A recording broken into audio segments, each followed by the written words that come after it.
такое цепляющее, что-то такое интересное, но в то же время емкое. Ищите локацию с чистеньким фоном. И это далеко не все, что узнали ребята из детской школы искусств номер 3. Ведь они участники проекта «Культ Ура».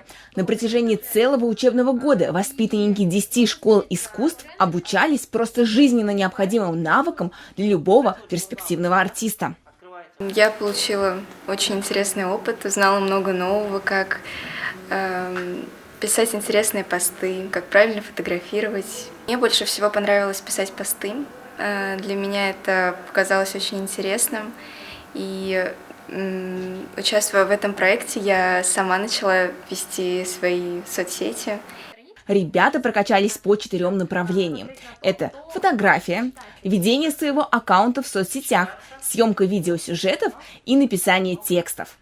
Мы отбираем самые лучшие из лучших. Отбираем 1, 2, 3 место, выбираем и награждаем вот этих людей 4 октября в Конгресс-холле. Уже скоро финал проектов от детско-юношеского телеканала «Тамыр» совместно с Министерством культуры Республики Башкортостан. Гора новостей на финальном воркшопе. На самом деле мне очень интересно фотографировать, потому что у нас даже был такой предмет фотографии с 3 по 4 класс. Там мы проходили основы фотографии, как работать с фотоаппаратом, как искать интересные ракурсы, как видеть картину целостно. Я думаю, что сегодняшнее мероприятие поможет как-то развиться в этой теме, подобрать еще какого-то опыта. Я думаю, что это интересное мероприятие, и надеюсь, что у всех получатся чудесные снимки. Лучшие фотографии попадут на выставку, но это не все из приятного. Уже завтра мы узнаем имена победителей в 4 номинациях. Но в любом случае все ребята получили бесценные знания, которые нужны любому современному успешному человеку.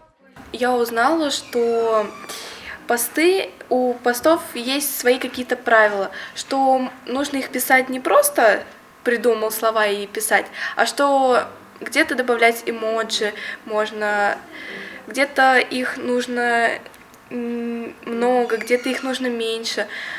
Также делить, чтобы не было все это одним большим текстом, чтобы людям было интереснее читать.